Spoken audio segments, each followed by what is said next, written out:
This is the second video for the prompt peeking out in Junk Journal January 2024.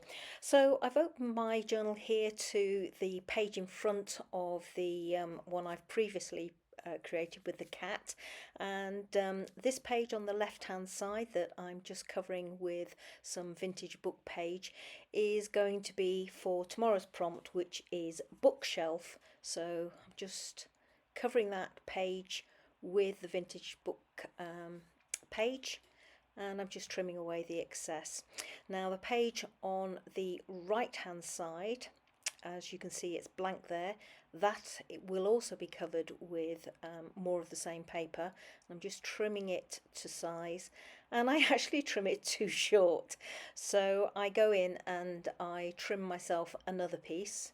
I don't know why I'm checking that on the reverse, because it still would be too short, but I did, trust me, I did. So here I am going in with some glue on that opposite page, which I'll be working on in a minute, and putting some book page on it, and it is a lot longer than my page, so I folded over the extra onto the reverse, and then I'm going in here to glue that shorter page in place so that it is all covered with book page. So I got there in the end, and I just didn't want to cut another piece, and it didn't matter that the bottom portion was upside down. So here I'm just going in with my scissors on the page immediately in front of my cat, and as you can see, I'm ripping a flap, just trying to reveal my cat's eyes and nothing else.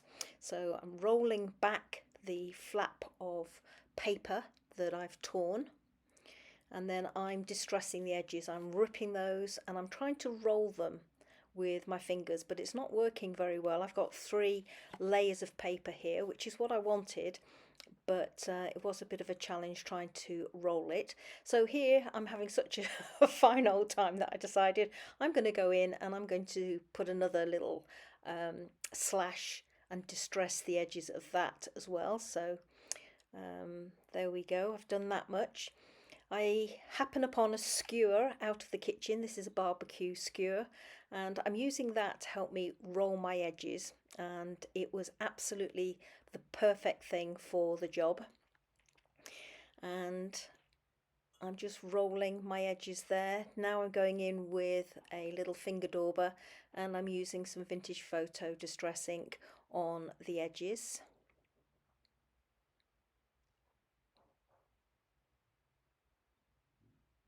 And on the reverse, as you can see. And I also do that little slash there, as well as the big tear. And just going around the edges of both my pages, today's page and this one for tomorrow's page, with vintage photo distress ink.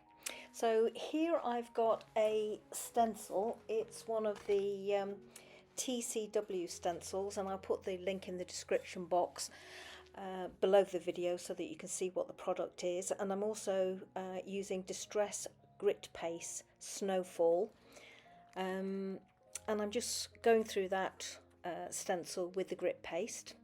Now that it's dry, I'm going in with some vintage photo. It isn't, it's Distress Spray Stain Tarnish Brass, and that's what I've got in that little palette on the right hand side.